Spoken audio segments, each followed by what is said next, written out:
I was asked to come up with a question by Arturo, and I had about 5 minutes to find my question, and I thought, well, an interesting question is what are the tensions between culture and economy in the policy field? And then I was thinking, well, what is a good way of looking at that?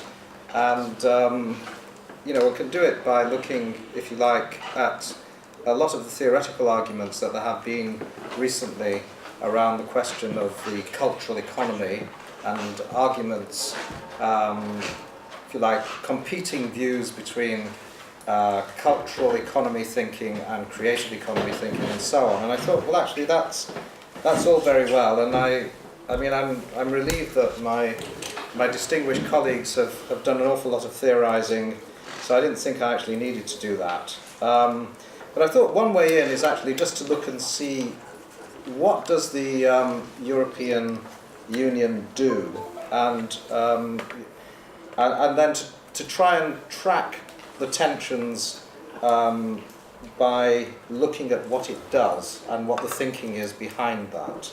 So that's really what the paper's about, and I will just gloss it rather than read it. But I started off by quoting the famous quote that everyone quotes, more or less. Some quote it at great length, others rather briefly, as I have, which is Article 151 of the Treaty of Amsterdam, which actually was originally in the Treaty of Maastricht, which is seen as the, if you like, authorizing the European communities, as it was then, competence in the cultural field. And I think here we are really talking about a complicated area, and this is certainly one of the things that comes out of any reading of what's going on, is just how complicated it is, that it is essentially residual, and also it's complicated because it abuts what are still, if you like, the central containers of cultural policy, which are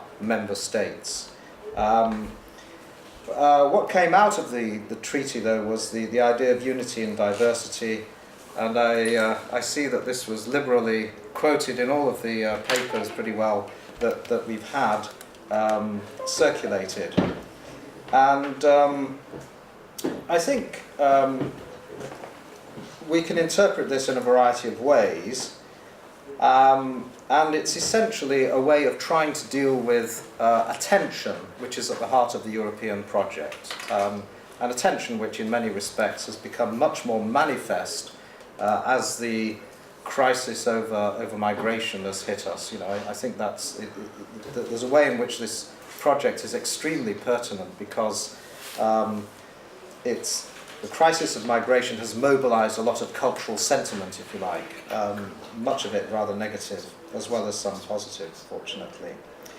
Well, then I thought, what's the way in? And the way in is to look at this idea of Creative Europe, which is the latest badge for repackaging policy streams within the European Union. And I've quoted Crucifon as saying, what was formerly known as the audiovisual sector is now understood to be the global creative and digital industry. And Creative Europe brings together two streams. And it's a brand, actually. And I think it's important to understand that branding is never innocent. And my argument really, and it's been in many respects preempted by where the discussion has gone, is that over time, and particularly within the last decade, the taking on board of creative industries, stroke creative economy thinking, now digital economy thinking, has actually inflected thinking about culture towards a rather instrumental and economistic point of view. Not exclusively, but it's a tendency, and that's really the central argument of the paper. So there are three things I'm doing. One is looking at the cultural activity, and it's very synoptic. Secondly, I've taken up audiovisual policy as particularly important, because actually audiovisual trade is really one of the major aspects of cultural trade, and it opens up arguments to something else, which is the wider international scene of rethinking trading relations, which is extremely important. And my personal view is that the European Commission and the Union, therefore, are walking blind into quite a lot of trouble in that area. And then I've tried, just by looking at the cases of Germany and Italy, just to show how there have been some significant discursive shifts. And I would take certainly Cornelia's point that it's not all the same. This is true, but there have been accommodations, and I think the accommodations are actually rather significant. And had there not been the pressure to accommodate, the accommodations would not have happened. So something is going on. Okay. So Creative Europe, the brand. This came after this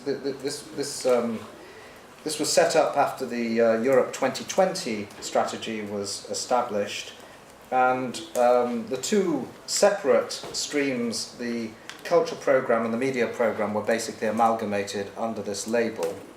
And I think that this was continuous with a longer historical process of trying to bring coherence to a scattering of actions that really had been taking place since 1992, and extending the focus from high culture to popular culture as well, if one can use that rather problematic terminology.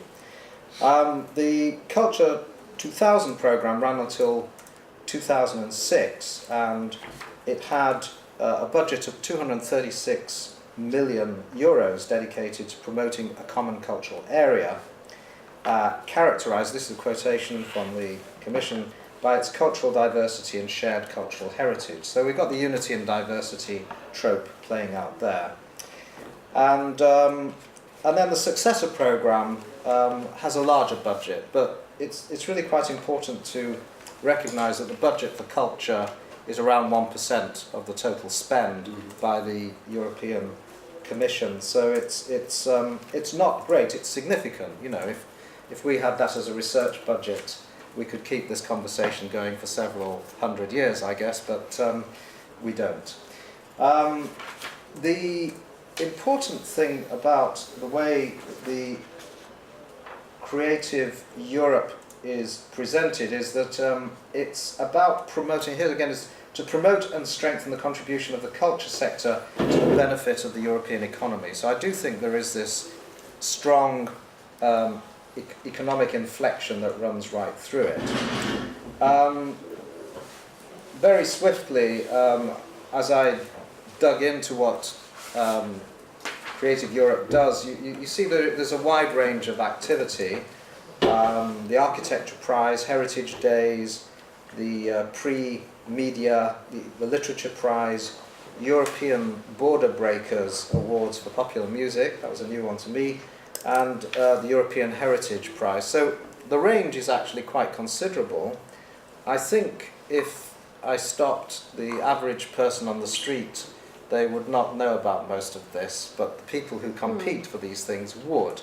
And I think that's in itself rather significant. But most people would know about the European Capital of Culture. Yeah, most people would know about that. That's been the big success of all of this. And it's been quite interestingly analysed by Monica Sassatelli, who I think rather buys into the official rhetoric more than I would. But and you know, there's a way in which we sometimes do research on European public sphere, European identity, mea culpa as well, I have to say, where people are looking for ways to validate rather than being critical. And I do think there's this tendency in a lot of the work on European culture, which is actually partly an artifact of the fact that you know, it's paid for by the Commission one way or the other, and the agendas are in certain respects pre-constructed. So I guess that is a self-critical comment. The media programs are quite interesting because this really came out of several things, but in its origins, before it actually became a media program, there was this idea, and there is an interesting literature on this, of attempts to create a European audiovisual space in which, if you like, the circulation of television programs would conduce towards a common culture, which is not to say a common identity, but nonetheless it would be, if you like, broadly speaking, identity building. And then it became a kind of a slightly different thing, a more serious thing, which was particularly in the 1980s when Europe was being flooded by American imports, and this became a political issue, the défi américain, and this is when a sort of slightly more serious attempt to deal with intervention took place. But it's as nothing, it has to be said, to the way in which the circulation of film and television in Europe takes place. The real circulation of film and television in Europe is, what we have in common is American movies and American TV programs. That's the truth. The deficit between EU and USA is something between 6 and 7 billion euros annually, which is a staggering amount. And when I first started doing work on this about 20-something years ago, I think it was around 1 billion, so it just keeps going up, and it doesn't change. Well, Creative Europe is a policy intervention intended to strengthen the audiovisual sector in a variety of ways, and again, it's about it's an economic intervention. It's a cultural intervention, but it's also an economic intervention, and it's a very marginal one. And I have quoted Björn de Berg and Redval, who have just published a book a few weeks ago, saying we are much more national and American in our cinema and television lives than we are European, and this remains the case. Now, I think this becomes pertinent when we actually start to look ahead at the way in which international trade negotiations are going, and we'll come to that in a moment. Then I have kind of said a little bit about the Audiovisual Media Services Directive, which in part of my working life I actually work inside a regulator, the Ofcom, the UK communications regulator, and I know for a fact that the AVMS is taken quite seriously in national regulation. But actually it's quite a weak form of regulation internationally. It has some quite specific provisions, but the most significant provision, which is that of the quota, in other words, that European works should be protected and spread around the European member states, actually has no sanctions attached, so it has a sort of a persuasive power, but it doesn't have teeth, as it were. And this is kind of problematic. You can't force people to watch TV programs they don't want to watch, I mean, a lot of us enjoyed watching Danish television because it was so good, but when will we enjoy watching Danish television crime or political series again, maybe in another 20 years? It's not one of those sustainable things. And then, the markets for those sorts of television are actually quite limited as well. There are, if you like, there's a social characteristics of the viewing population which is which inclines some people to look at that, but most not to, actually. And then, sort of moving on to audiovisual trade, here we are in quite an interesting situation where we have to go back again, because it actually is really pertinent, to the Uruguay round of the GATT in 1992, when the Exception culturelle was formulated by the French government, and which got and Canadians as well, as it so happens, which then managed to persuade the rest of the European community to come on board, although not without reluctance, I have to say, in the case of the UK. And if you read some of the French literature, it looks as though the UK were continually trying to undermine the French position, although formally the UK was actually supporting it. The cultural exception has been replaced by something weaker, which is the 2005 UNESCO Convention on Cultural Expressions, which has been incorporated into the Commission's thinking, but actually does not really have legal force. Again, it's part of a... In current negotiations with the United States over the Transatlantic Trade and Investment Partnership, the Commission wants to write this into the preamble, but it's untested in law. And inasmuch as there is a legal literature on this, it looks like a rather weak provision, which is weaker than the cultural exception, which at least was an exception. This is, again, something, it's an adhesion to a convention, and it really probably will not do the business of protecting European audiovisual production. And beyond the audiovisual production, there is a great deal of concern, notably in Germany, but elsewhere as well, about whether or not other cultural forms will be opened up to what looks like quite a problematic set of treaty arrangements, in which once the treaty is accepted, there is no going back, basically. And public subsidy could conceivably be challenged as anti-competitive. So, we're in really quite problematic territory with that. Then I've gone on just to try and make a connection between those sorts of negotiations, which are about which are secretive, and much criticised, and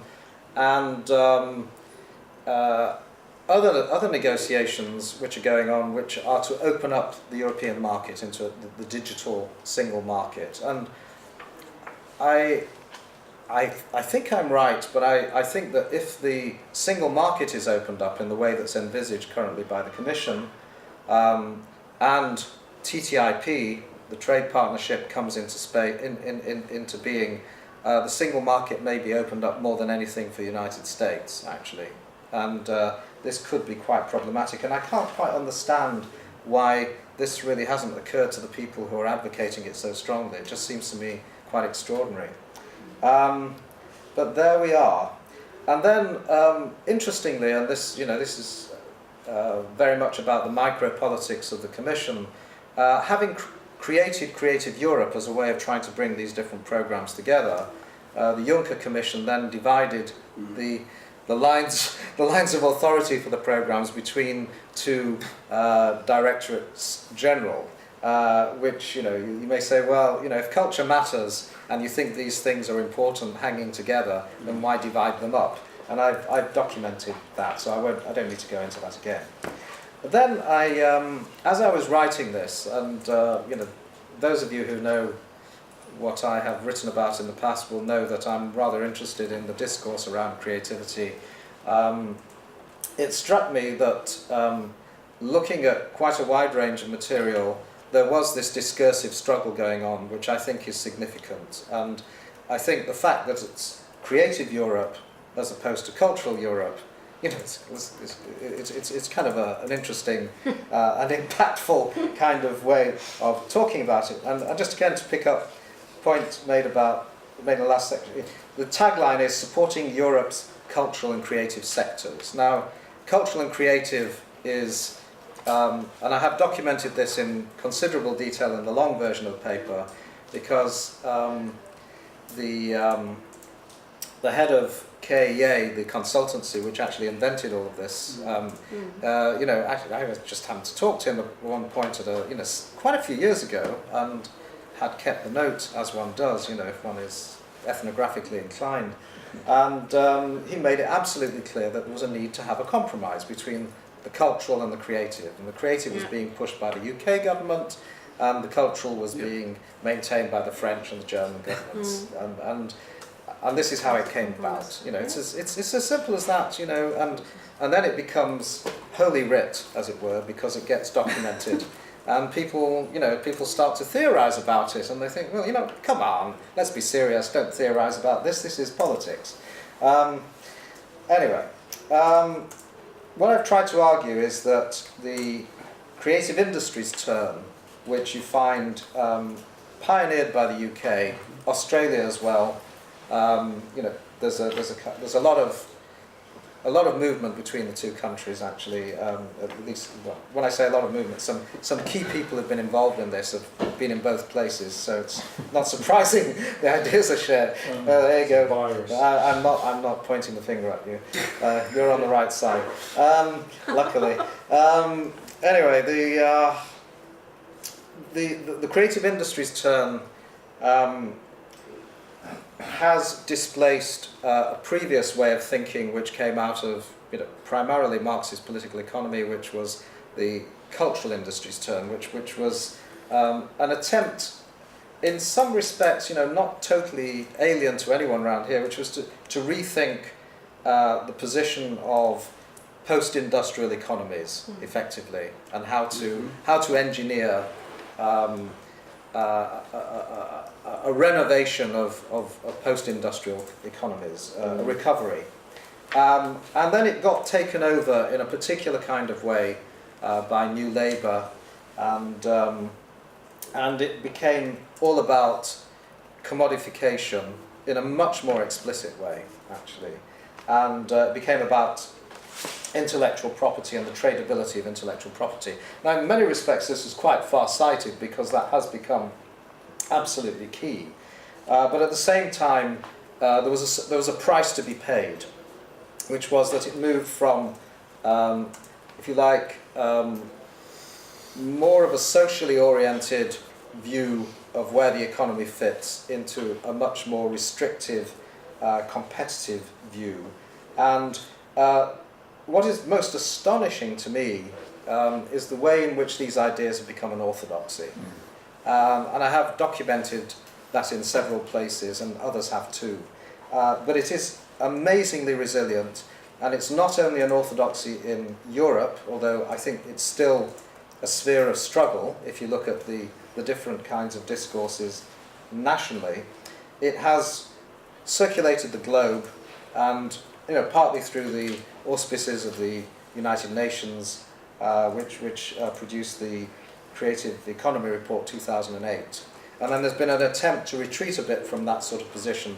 But I think the virus is out, and the antidote is not yet has not yet been invented by the academic chemists, pharmacists. Right. So what I want to argue then is that this shift towards an economization of culture has been very significant, that it hasn't been totally successful, but nonetheless it has inflected the discourse.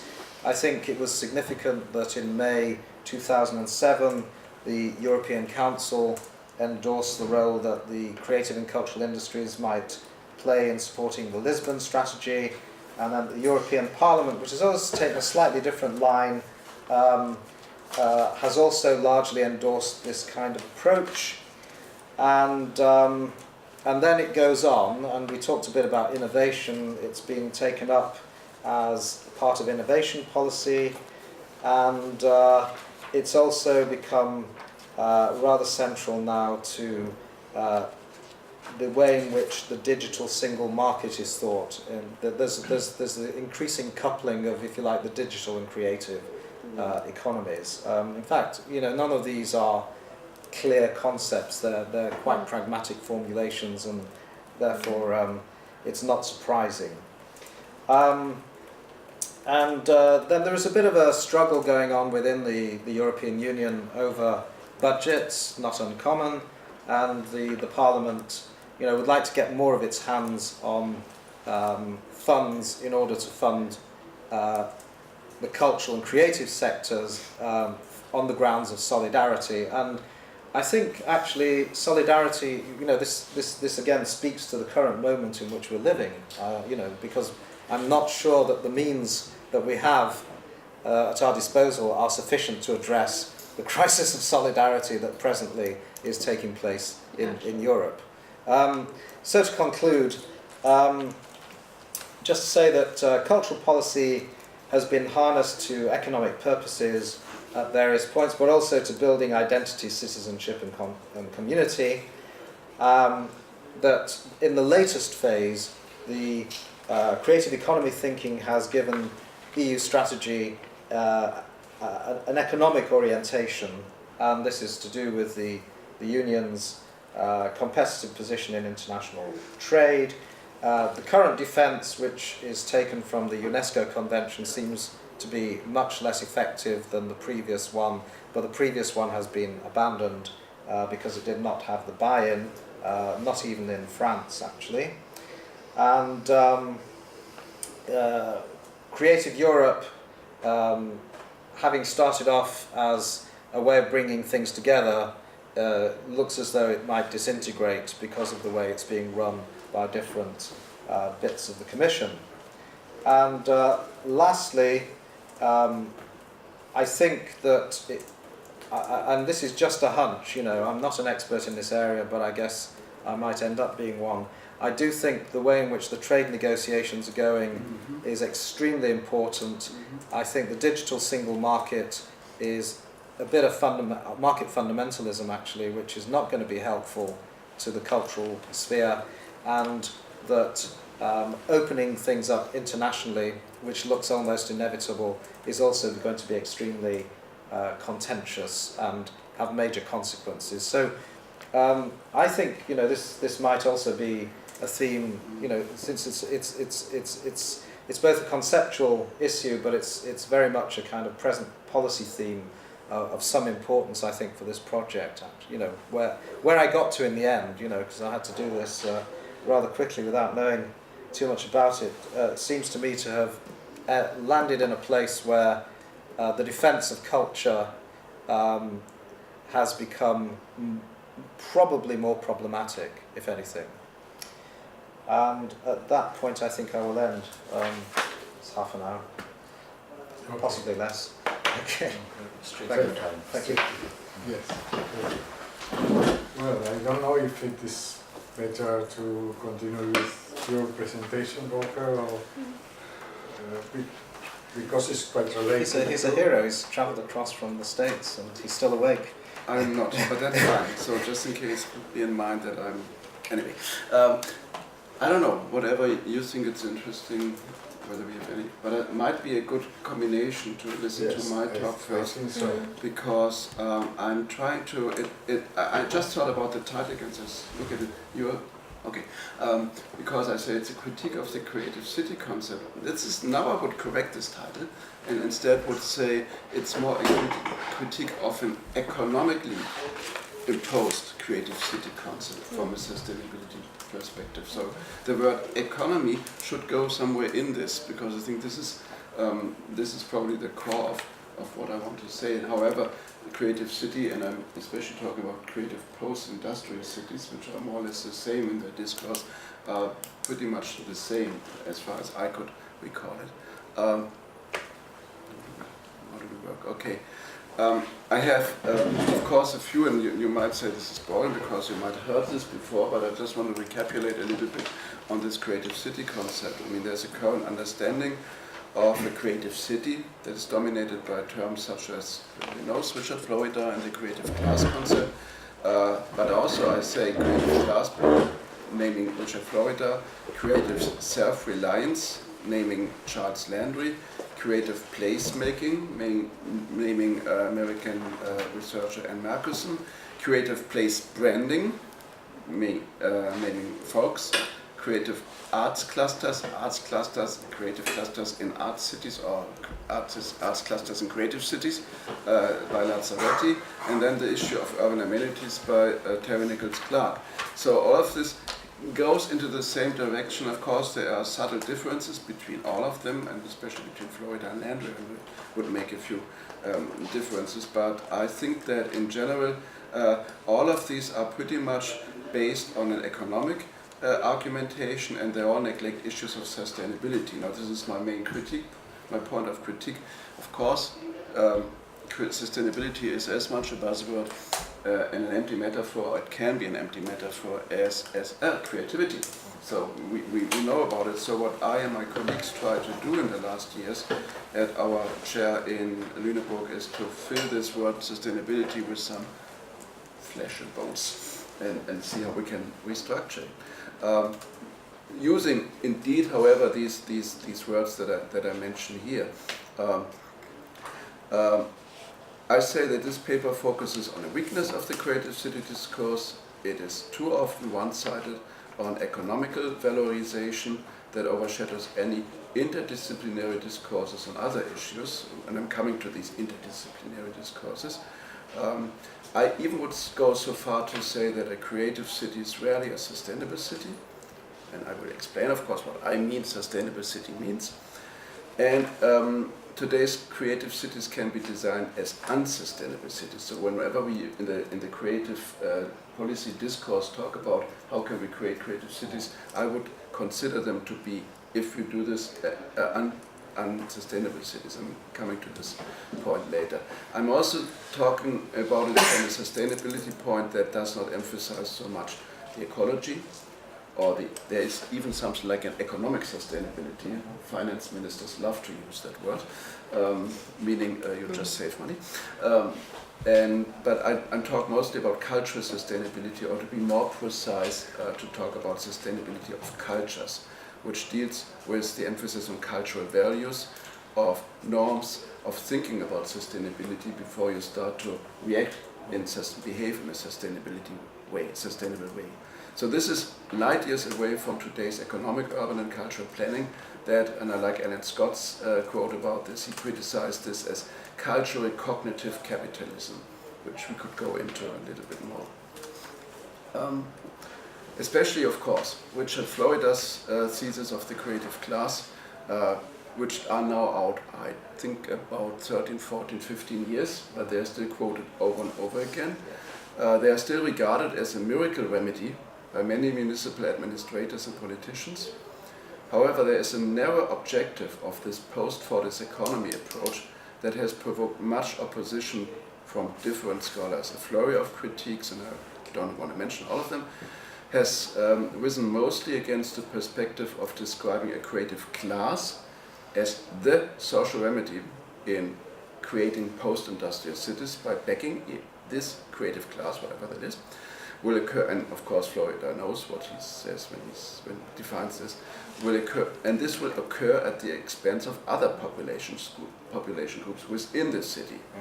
Richard Florida's understanding of creative cities competing for qualified creative employees is undoubtedly a very economic view, and how cities have to be governed. His spiky world, and I love this this picture that he uses on his website, consists of those trapped in the valleys that are looking directly up at the peaks, the growing disparities in wealth, opportunity and lifestyle staring them right in the face. These are actually quotes from Florida himself. So it's not a criticizer, but it's himself. And this can be, of course, what he mostly looks at, comparing cities, but of course within the major cities you also have these peaks and valleys and that for me, by the way, is a very unsustainable view. Artists and creative workers are not immune to Florida's thesis of attracting, there we go. No. Artists and creative workers are not immune to Florida's thesis of attracting the creative class, since especially artists located in this type of city and looking for public subsidies, and this is what I did in my own research, I found it out over and over again in Hamburg as in Baltimore, the two cities that I compared for the last 10 years, they hail Florida effusively. They like him because artists are a main group of Richard Florida's super creative core, and they are at the forefront of his creative city concept, not the only ones, as we know about the creative workers that are not artists. But urban developers and inner city realtors know that the artist's high level of cultural capital can turn urban arts areas and artsy places, giving them back respectable social, cultural, and finally economic status, and thus supporting this group. Sharon Sukin, already in 1995, which is now 20 years ago, speaks of a gold framing of these formerly dilapidated areas by arts and culture. She actually speaks about it now more critically than she did then. Especially property markets turn art and the presence of artists into a commodity, raising land prices by using artists' critical aesthetic disposition and images of old neighborhoods. The positive and energetic images of adventurous artists, avant-garde cultures, creative youngsters, and innovative startups in formerly neglected inner city areas have obscured the concomitant urban layers of ignorance, discrimination, and inequality against the historically embedded working class households, the lower middle class residents, and small local craft and trade businesses in these neighborhoods. These new artistic and creative forces make the preceding workers and residents to the final losers of deindustrialization. Any doubt, this is a quote by Sharon Sukin, any doubt on the idea that poor people have a right to live and work here, too, is swept away by the new creative forces that are legitimized by Schumpeter's concept of creative destruction, at least in the eyes of the economic growth machine of most Western cities. Why this doesn't go on? There we go. Florida's concept of creative cities can be regarded as unsustainable for 4 reasons. First, its concept contrasts economic growth and social evolution. Second, his concept contrasts the idea of the winner takes it all with his solidarity with the weakest. Third, it prefers weak ties against strong ties. These are vocabulary by network analysis that I don't have the time to go into much. And fourth, it juxtaposes homogenized plug-and-play neighborhoods for the creative class in urban diversity. So there's obviously a contrast between both goals. I don't think we have enough time to go on it. I could, if you ask me about this, I could give you more information about each of these 4 concepts or arguments against Florida's concept of creative cities. Maybe just, I think I have the time just to go in it for a moment. The success of cities purely through economic lenses lets them ignore, Florida, the social hazards of an infinite growth of a few successful cities. Second, the competition for the creative class will result in, as you already saw, a spiky world with a handful of tallest spikes, those are cities or regions or even neighborhoods within a city, that fully attract the top of the creative class and the rest gets ignored. A few more less high but emerging spikes, also in the developed, mostly of course in the developed world. Many megacities in the developing world, which even Florida says are ravaged by large-scale global slums. And then of course what I already mentioned, the huge valleys of the spiky world and the rural areas and far-flung places that have little economic activity, according to Florida. We can argue about this. Third, the world of weak ties in social networks that are based on close to non-committal relationships. Those might be good for searching jobs, which actually Bear Wellman and a few other people, Kernelwetter, talked about, that you don't have to have too strong ties to people because that will help you to be creative, to have a career, instead of having a few strong ties. Then, which also has been actually mentioned by Florida, being good to have only weak ties. And then fourth, the extremely mobile creative class that prefers revitalized inner city communities that all seem to be attractive according to the same factors. There's a certain lifestyle, there are certain types of social interaction, a certain type of diversity and authenticity, and then of course identity, and a certain type of identity, which happens actually that we have qualities that will be shaped similarly everywhere. The accommodation of this class will create the same homogenized look of bourgeois bohemian chic and with the same features.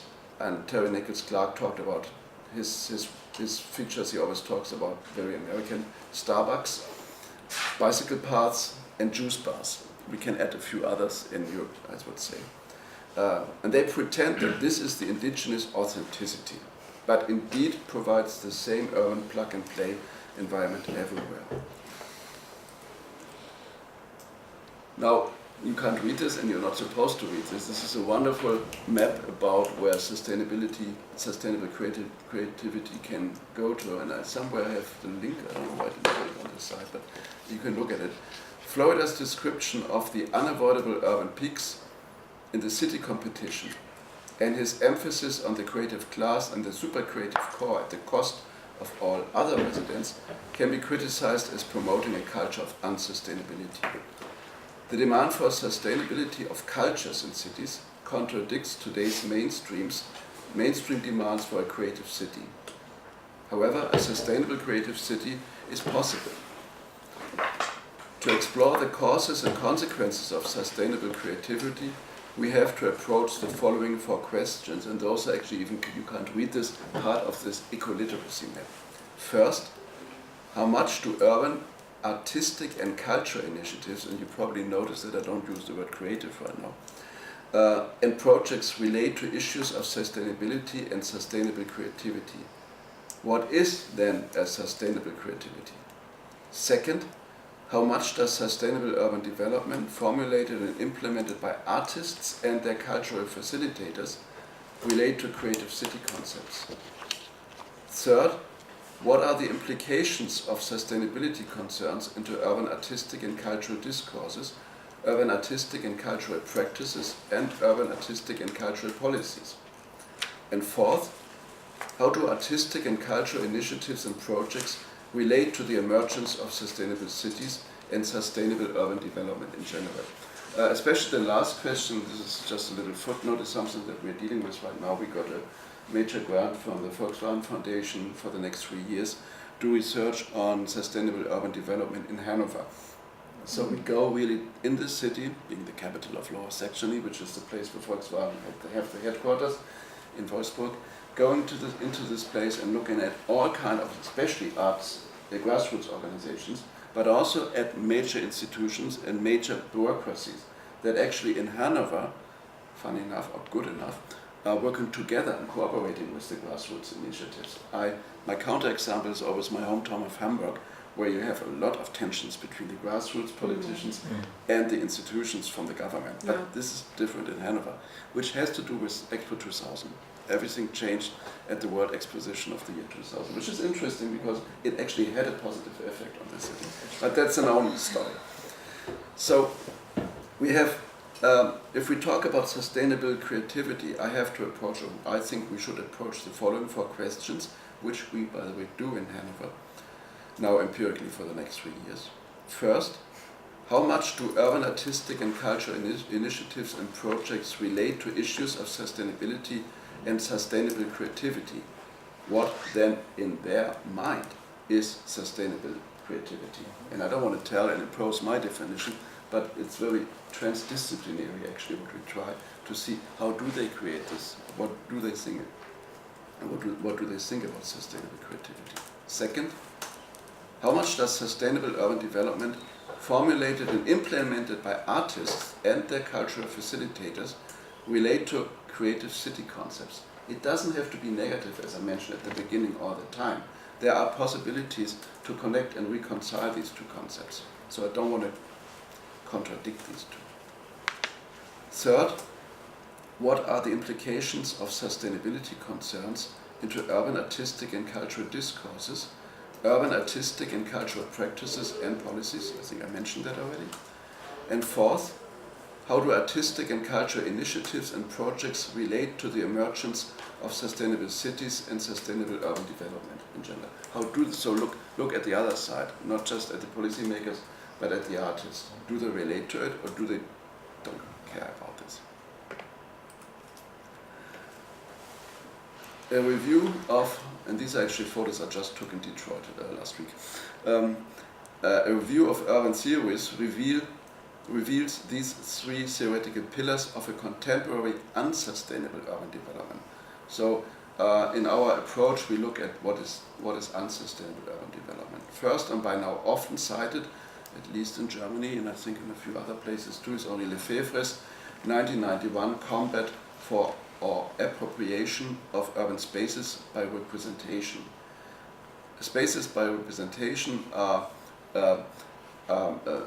spaces that have been appropriated by the everyday users and certain political initiatives. Keep in mind, it says 1991, that's what the English publication is, but he indeed formulated this in 1968 in Paris. So there was a certain political overture to fighting this, and a lot of people use this approach. Second, Harvey Molotch's concept of the growth machine, that gives a neo-Marxian explanation for unsustainable urban development as an undemocratic product of a powerful urban elite.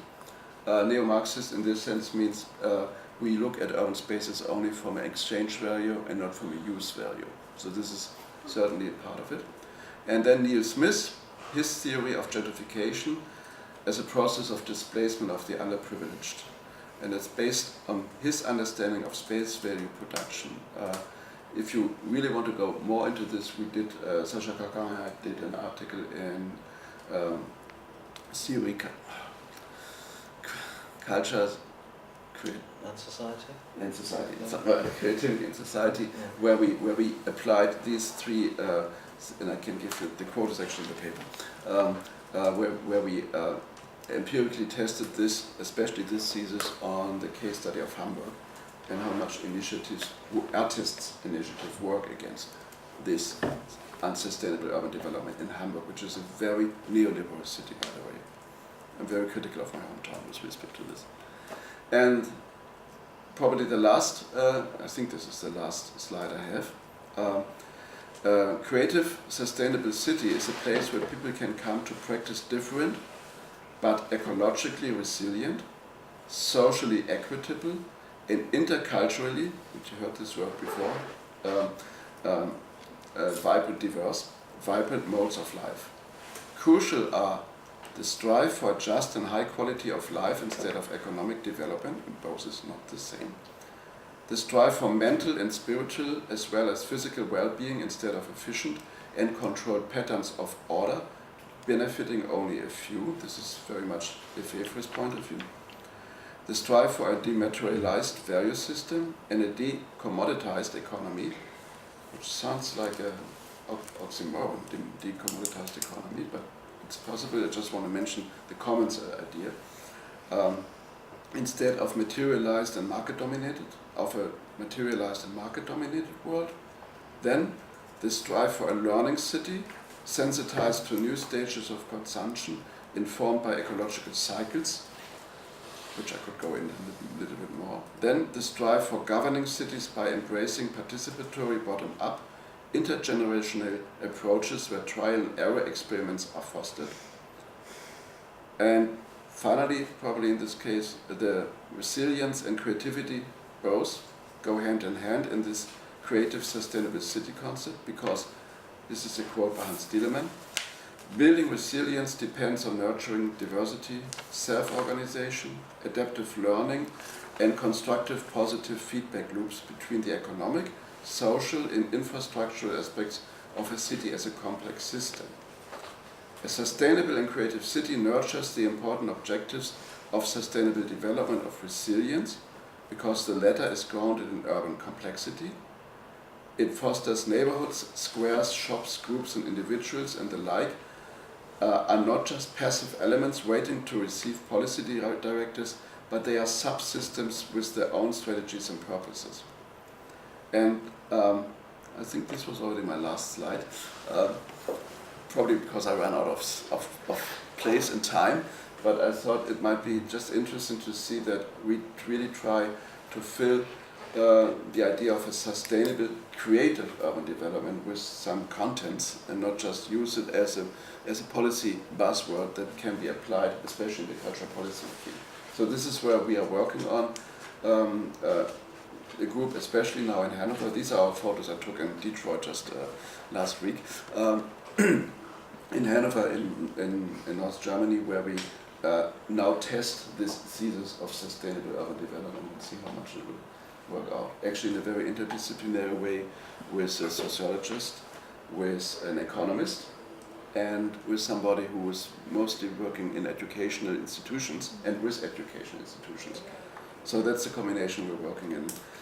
Let's see what will come out of it. Thank you.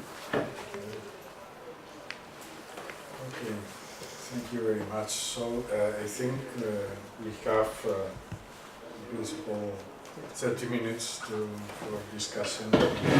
I don't know if there are some we have some feedback again from Alisa Sicerce from Università di Roma, and she says the transition from cultural to creative has indeed increased the instrumental approach to culture in the EU and consequently in many of its member states. I suggest, therefore, among the possible topics that deserve future attention, to investigate the dynamics of cultural heritage in its renewable and creative aspect. The dynamics of cultural heritage in its renewable and creative aspect. So I suggest to start the discussion with our new stakeholder, who is Santiago Arroyo, who was missing before. Please could you introduce yourself, your organization, and the issues you consider are related to this topic. Okay, thank you, Jordi. I'm here representing ENCAT, the European Network of Cultural Administration Training Centers, and we are members of ENCAT. We work fostering, encouraging culture and creative entrepreneurship. Actually, we work with some institution in Glasgow with cultural and creative skills. And I think I have a lot of things to add maybe later, but for us the most important thing in this creative and heritage is maybe about indicators, about information, how to manage the information, because we are working in creative small spaces, in rural areas, in urban areas, especially in the south of Spain, and we need to have indicators. Maybe in Germany they have, in Berlin they have work more about how artists' life can be an important way for developing the city, but for us the most important thing is focus in how we can explain to the policymakers, institutions, how culture can be a value for this area, for this town. I think we have a very important quantity of heritage in Spain, and we don't know what to do. Maybe the scarcity is the money. We don't have money, and this is the only sentence we heard. And for us, the most important thing is how to, in researching from the academic field, how to prove, how to demonstrate that using creativity to change these historical places can be proved in a scientific way. I think this is one of the other points I would say, because it's a problem to ask for help, to try to cooperate with institutions, and you can say anything about this. Can I already respond to this part, or do you want to add some other? Sorry? Can I already respond to this? No, I finished. I think the other thing is to create partnership with other sectors, with other, because now, for instance, one sector is growing a lot here in Spain and also Europe is industrial heritage or industrial tourism. It's because they work more with identity, with history, with values, and labor history, identities. We have a more easier way to have a transnational project, because we have mills in Amsterdam, in La Mancha, or in Greece, and we can work with this industrial heritage. Maybe it's easier. And in this point, I will add to the Philip exposition the European roots. I think I didn't heard that. It's a program the Council of Europe, I think, have these European roots to connect different parts of Europe, using heritage, using creativity, and using events, activities, and a lot of things. And that's what I have to say. I think this partnership, especially in the audiovisual area, in the transmedia field, this partnership with other sectors, with other clusters, could be a good way to use culture or creativity to be useful, to be a... You want to I answer? would like to, otherwise I forget my thread of thoughts. Is this okay? Yes, sure. I'll come in after you. Sure. Is this okay? Or do you want No, you no, go no. first? Well, I mean, Go first. Okay. just extremely briefly. I mean, I think I have in the longer version of the paper just mentioned the push towards measurement, and my sympathies. You have no choice, but it's part of the way in which accounting for culture is now dominated by those sorts of criteria. And the second point, really to do with European goods. I mentioned the Council of Europe in the longer version. I don't think these are senseless or useless activities, but I think in respect of the total structuring of the cultural fields, they're relatively slight. So they're well-meaning. They will produce some results. They will produce some connections. There will be some good outcomes, but it's more or less at the margin, I think. Yeah. So the cultural economy is structured in a way, that the central problem is, because it's not, you can't have a major union competence, if you like, in this field, and the Council of Europe is something different altogether. You can't intervene on scale, on a basis of scale. It's not only that, though, because the underlying question, aside from the competence, is the real diversity, and the fact that it's not a common cultural space. And the strength of the United States, is the dominance of English, a large market, and an ability to produce within that market in ways that are profitable and then exportable. So I think we have both a kind of a constitutional political question and then an underlying cultural question as well, which are not. I don't think there is. I don't think it could be solved actually. That's me. I just want to mention that the photos I have here on my slideshow are from Detroit. And Detroit is certainly not a city that has a lot of government money to spend. And that's probably the biggest difference between Europe and the United States. And that's why I like to compare these two areas, where if I look at the hometown I'm coming from, Hamburg, has a lot of money to spend, but that also means that the government, the public authorities, put a lot of control in how this money is spent. They are taking care of what's spent for what. Whereas in the two cities that I know best, actually three cities that I know best, which are Baltimore, New York, even New York, which seems to be so rich in Manhattan, but it's not at other places, and Detroit, which is definitely not, which is bankrupt, period. They have their ways to deal with the problem. So to come back to what you said about we don't have the money to do this, we don't only have the public sector, we don't have only the market, which work, but we have something which I would say is probably too optimistic for Europe, the civil society sector. And the civil society sector in cities like Detroit and in Baltimore, and are certainly very important players to decide where to spend money in the arts and in the creative sector. That does not mean that the civil society doesn't have some market rationale behind where they spend the money, and there are power rationales behind it. Certainly, I'm not that naive, especially not after Can you break Monet's that down for me?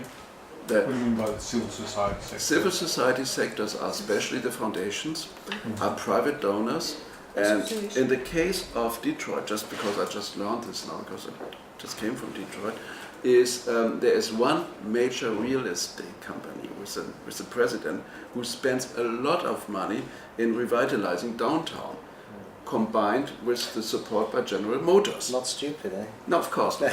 The same in Baltimore, the other place I studied very extensively. There we have an elite university which has a lot of money, Johns Hopkins University.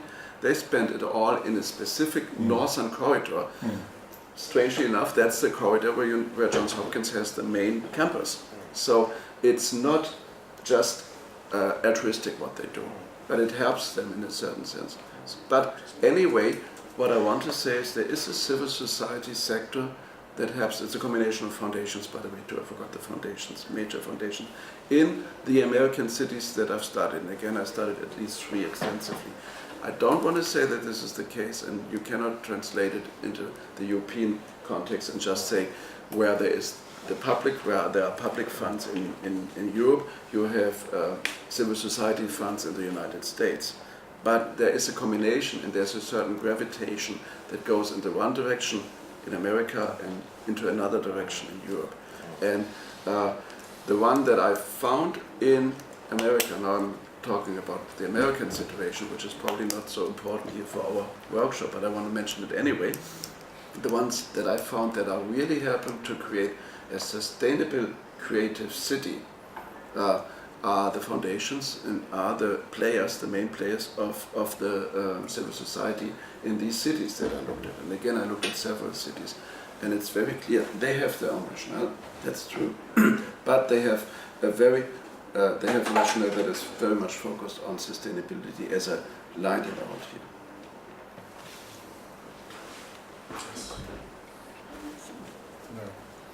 Can you hear? Okay. I share many observations of both presentations and papers, and I think that many of these observations can be put into a heritage context debate, which has not happened in the papers explicitly. So I will try to do this. First, I was wondering why. I started it differently.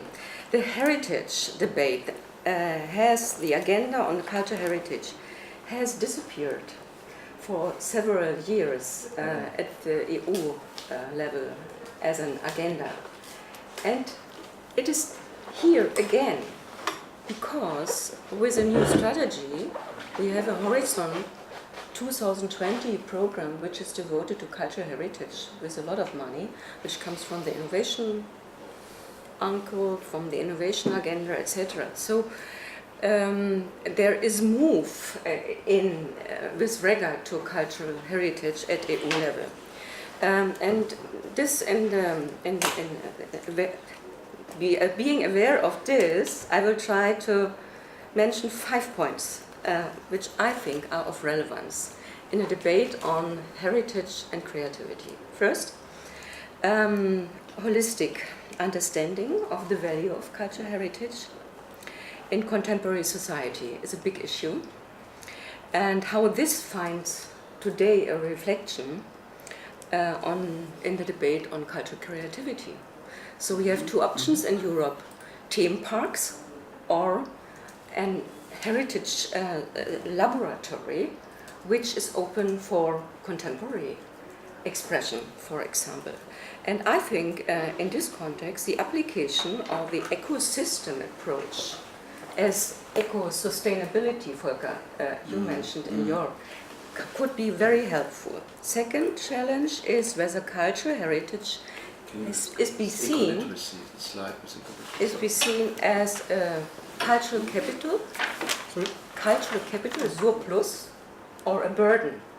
This is the long conflict. It's not new, but it's because it is important implication at policy and program level, and your questions concerning measurement includes, of course, the question who decides on heritage issues and with what criteria and criteria and indicators. Yet indicators do not make choices. This is a problem. So with this reference, I think that many new themes will appear in the context of innovation and heritage and creativity. For example, cultural heritage must be more seen as a process, not as a stock only. The link, for example, from cultural heritage to the smart city context is not done just now. Then a third observation is that we can discuss this heritage and creativity issue on three levels, I think: economic, social, and the environmental issue, which is with the new agenda at the EU very important, the environmental dimension of cultural heritage. And currently, given a result of a research we done for DG Education and Culture on the value of heritage in social and economic terms is understood in the 28 EU member states, we came to the result that there is a slight change just now,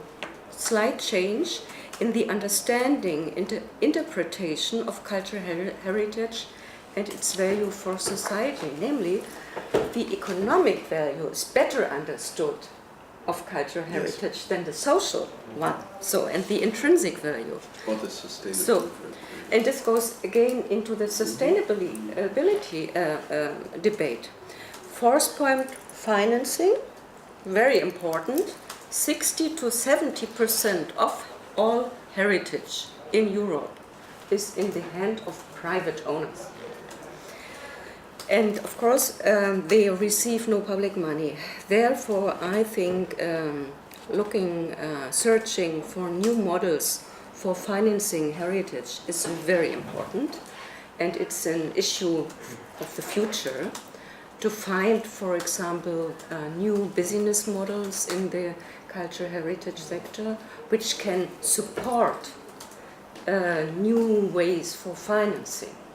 We have such examples in our own work in Germany. So, and the last point is, my fifth point is, this is already a bit on the agenda with creativity and heritage overlap, participatory governance in the cultural heritage sector, which means the idea to establish new concepts of participatory management, participatory,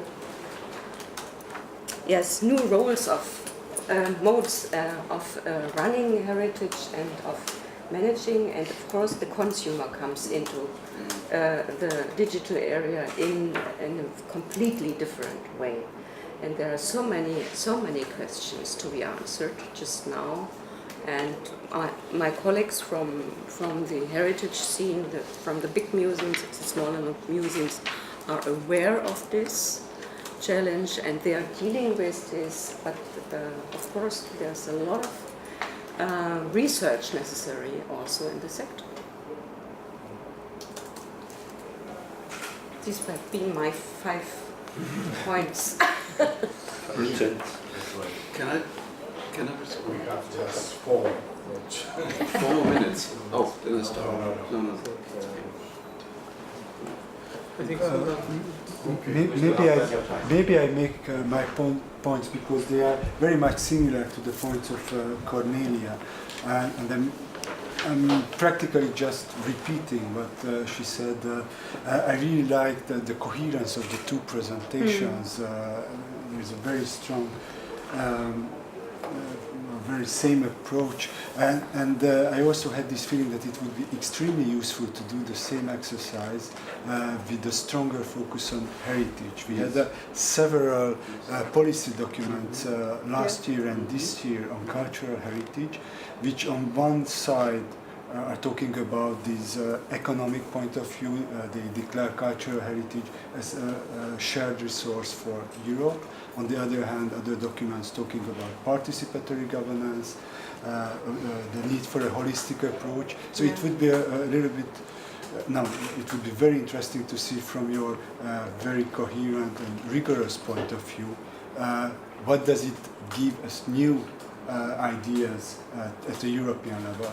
And also it would be very interesting to see, and now I talk about my field, research, what are we doing at research level in the work programs? What we are proposing is something which is based on concepts of 40, 30 years ago about economic importance or urban concepts, and how could we innovate with regard to research proposals for the research community. I think it would be extremely useful and one of the major contributions of the CulturalBase project.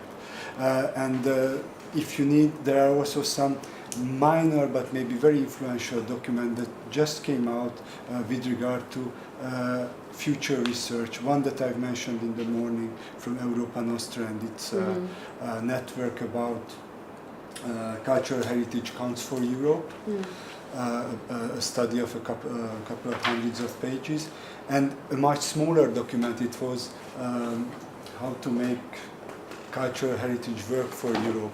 It was made by an expert group, but now one part of the research program for 16-17 is based on that little document, very much in the economic approach way that both of you mentioned. So I just insist on what Cornelia said. It seems to be very interesting. What Santiago mentioned about data indicators and even European roots, it is also in the latest resolution of the European Parliament. There is a clear request from the European Parliament to the European Commission to work on indicators. So I think it would be also very interesting to have the view of CulturalBase as platform on what certainly we should do something on indicators. It will be in future research, but how to formulate it to make it really useful and go beyond trying to measure the economic value of cultural heritage and moving toward a holistic or sustainable view. And the third idea that came to my mind when you are talking about sustainability versus creativity. And Cornelia also mentioned that the environmental aspects of cultural heritage are a big question now.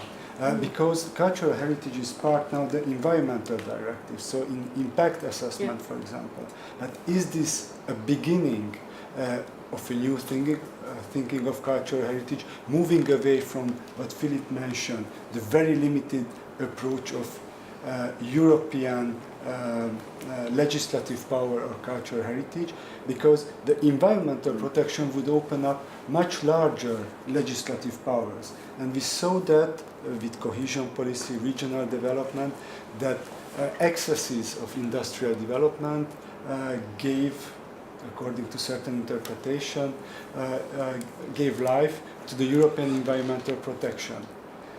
Do we experience the beginning of something like this, or it is just a dead end because we are going to less and less protection for culture and cultural heritage, and it will be completely lost? And I think from this point of view, experiences from Australia and other parts of the world you've mentioned this morning, Montreal cooperation, could be very interesting for Europe. Sorry, I was a little bit long, but it's very interesting, the discussion, and very motivating. Can I make 3 quick comments that speak to this? One, in order for us in our project to get a real understanding of the vitality of the grassroots level. One of my partners, Audrey Yu, developed a cultural indicators framework, which I could send you more information about if you're interested in, about how we try to measure the impact of culture in everyday life from a not purely demographic or economistic point of view. You know, not just counting people or counting dollars, but also counting values. Secondly, there was a fantastic statistical graph that appeared recently in a little public policy statement about our cultural precinct in Melbourne. Our precinct has 10 venues, let's say, from theatre space, gallery spaces, opera house, etc., the usual things, but it also has a square. In that square, which has been redesigned around new media and multidisciplinary experiences, people gather and also have cultural experience. Now, that square gets a small fraction of the proportion of funds from the whole of the precinct, but in the statistics in terms of when people said they had a cultural experience in Melbourne, 80% said they had it there. See?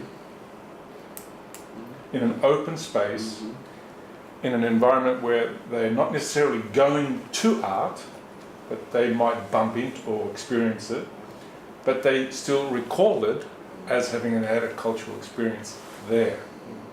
Now that means very interesting shift in the perception of art in an open environment. There's screens there, there are events happening, it's what I call an ambient experience. You're not focusing on one thing, like staring at a painting or looking at a theatre performance or watching a screen. You're probably doing 4 or 5 things simultaneously, but you still call that an aesthetic experience. In Melbourne. In Federation Square. Exactly. It's Federation Square. Now, I find that amazingly scandalous. That, for 2% of the budget of that precinct, 80% of the people have their cultural experience. Right? So that's, but it's a real challenge for us, the way in which we understand spectatorship, because if I'm doing art history, I'm looking at a painting and talking about the influences and da-da-da, but I'm not talking about the way in which that person is looking at that painting and checking their iPhone. Yes. Now, or talking to somebody else. Now, why am I not incorporating that into my understanding of the aesthetic experience of that object? Because it's quite recent and we still need to figure out how Yeah, so this is a new challenge we have to think about our cultural experience. There was a third point I wanted to raise, which has just gone out of my head, and I will not have time to find. But that's damning. They're really confused. But anyway, so I've taken up some of your time. No, first of all, I would agree with Cornelia that the idea about heritage fell somehow below under the rooster. But on the other hand, it's an interesting and necessary idea to see how much concepts of heritage, not very a lot of museum researchers, would fall into these categories. I also think that sorry, I'm so sorry. Hello. I'm so sorry. Do you want to continue? She really wants to talk. No. See the ambient experience. Yeah, absolutely. Second screen. No, I got distracted. Maybe you answer. I'll just carry on. It's okay. You're still in mid-Atlantic. I think the question of heritage actually has been addressed in the papers, in quite a theorised sort of way, and really problematising it substantially. So, I mean, just in terms of what one could do for this particular slot, there was a limit as to what could be done rather rapidly. But I do think we have it on the agenda, and I do think one of the things that we need to do is actually to get a lateral conversation between the different papers as well as this conversation, because I think there's a real chance we miss out on the fact that we've between us covered a hell of a lot of literature and dealt with a lot of conceptualizations and diverse approaches, and this meeting isn't really set up in a way to explore that. And then I think also, just in terms, it's interesting how these two papers work together. There was no consultation, I have to say, and we got to know each other today. So I mean, so there's a certain kind of happy selection, I think, of this combination, which really worked out. But that too, I think, is something that we could get a bit more mileage out of, just because they sit together, and there are still things that we haven't explored. Mm-hmm.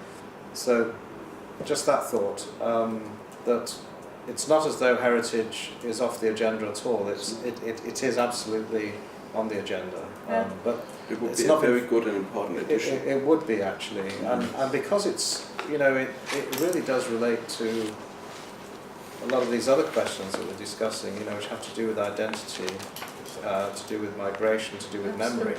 Absolutely. I mean, it's the material and immaterial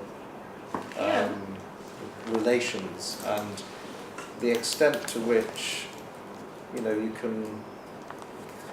you can guide how people use these things, or whether you even want to. I think there's some really fundamental questions that are being thrown up. Just as we sit here in Europe, actually, in very conflictual ways. Or just I'd like to just kind of pick up the ecology concept a bit, if I might, because it's been used in quite politically explosive ways in the UK, and I think it might be highly relevant to Catalonia as well. Interestingly, I think it's been explored very positively in Volker's paper, but there's work that's been produced in the UK which basically maps ecology onto the creative economy. And then let me say, okay, there is a Scottish creative ecology. What does that mean? Does it mean that it's not British? Does it mean that it's self-sustaining? Does it mean that we can draw the lines? Is there a Catalan creative ecology? Has it got nothing to do with the rest of Spain, as well as all the other places to which it faces and has faced historically? So there is a kind of significantly troubling insertion of that kind of discourse. I think it can be used positively. I think it can be used negatively. In the context of a Europe where, nationality, difference, and otherness are so much in our face right now, to start talking about ecologies as closures is extraordinarily dangerous. That's just the point I'd make. I'm extremely troubled by it, and I'm going to be giving a public lecture in about 6 weeks in London, where I do want to take issue with this, because in the context, in my own state, shall we say, people are walking blindly into differentiation because these are buzzwords and they're easy concepts and they don't see where they're taking them. And I think this is extremely dangerous. So I think, again, we need a certain care, actually. They think more. Well, you're back with us again, so... No. Okay. Sorry. Can I just respond? So they are very parochial. Yeah. And instead of looking at it from a major perspective. Yes, exactly. It becomes, when I see the Arts Council England talk about an English cultural ecology, I think, what the hell are they talking? Does it stop at the border? Does it not extend into Wales? What the hell are they talking about? So it's a convenient rhetoric which pleases politicians, and it pleases nationalist politicians particularly. Yes. It is again fission, unfortunately. Dangerous. As regards heritage and identity building, we did research on war museums recently, and in Eastern Europe, war museums are the most visited museums, places, and this comes, of course, back to identity issues, etc., etc. It's a big issue. I will only mention that as I read your paper, Volker, for example, the growth machine approach could be so well applied to the main questions in the heritage sector, namely how relevant is the heritage sector in a specific surrounding and in rural areas as well as in cities for the insurance and the real estate market. Then the question, who of course, this could be translated to concrete fields. And then what is the real, what is the exchange value and what is the use value of heritage? This is a long debate we have since 3 or 4 decades. But now it comes in a different context of city development, city discourse. So I find it really interesting to put the finger on it with what we know from the cultural economy perspective and the sustainable city perspective. I will not talk too much about it because that's another article I'm working on right now. That's the significance of museums, which are part of the heritage sector, as actors in social change, which has not been 20 years ago. Nobody would think about museums as a main actor in social change, and I do quite a lot of work in this field of museums, not only as an actor of social change, but as an actor towards a more sustainable environment, a sustainable society. We talk especially in detail about empirical studies in this field. It's one of the fields. And we do not, I don't know who mentioned this, I think you did, not only talk about Western European cities, but we have a pretty good article about Mexico City and how the interface of creativity and sustainable development is actually working out fine without excluding, that's very important, not creating little sustainable and creative oases where the rest of the, what do you say, this famous urban sociologist talked about, islands of prosperity in a sea of decay. So this is not what he proposes, Hans Tiedemann actually, who lives in Mexico City. And we have some other examples from other countries that are not Western European countries to support this kind of creative sustainability.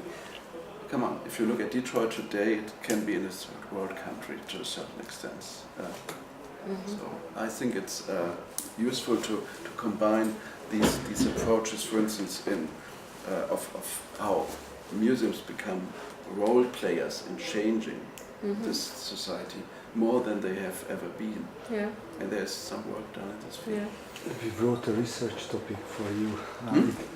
We wrote a research topic for you apparently because in the next work program there is a topic on social innovation in cultural institutions, well, I just gave a seminar Horizon 2020.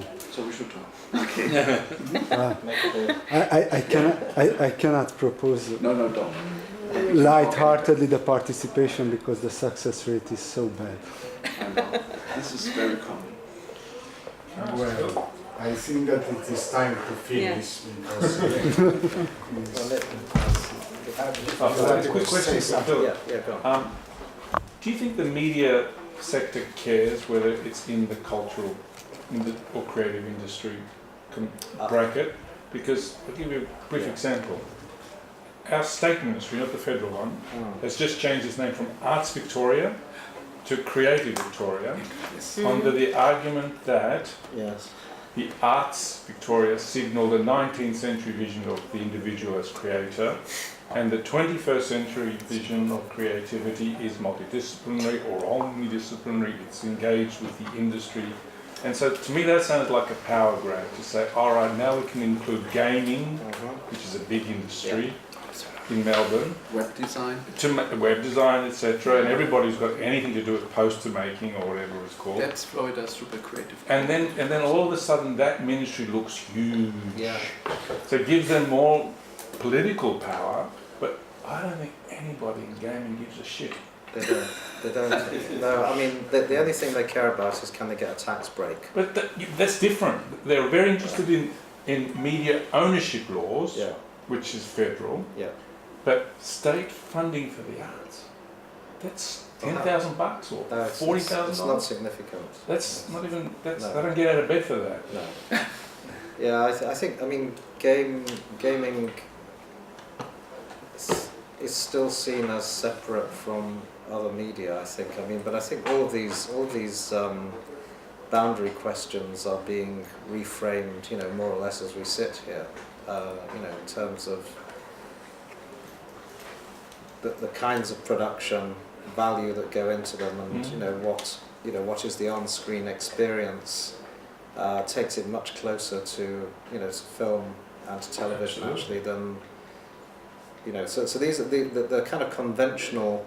I think we're really at a very interesting point where there are certain kinds of conventional definitions of activity which are going to be seriously challenged, you know, in the kind of convergent communications economy, which, you know, and we're beginning to have problems naming things, you know. Do we call the newspaper when it's as much digital as it is print, you know? And I think we're in that sort of flux. Do we talk about broadcasting in the same way as we did 10 years ago before it became effectively carried by the internet, you know? So I think what you know, creative then becomes this kind of nebulous label, you know, which allows you to effectively put anything in the bag, I think, which, you know, carries other costs, I would say. Anyway, enough. Okay, I think we can continue the conversation through the dinner. Yeah. So this doesn't finish. So where do we have to go? We go to a place that is very near in half an hour. Okay. Are you going to reveal the destination to us? Are you going to reveal the destination to us? Surprise. Oh, no. But thank you. I think that the session has been very productive. And my impression is that the combination of the papers have been Strangely worked. we gathered many points. Although we both didn't rely too much on heritage. That's true. That's true. We don't.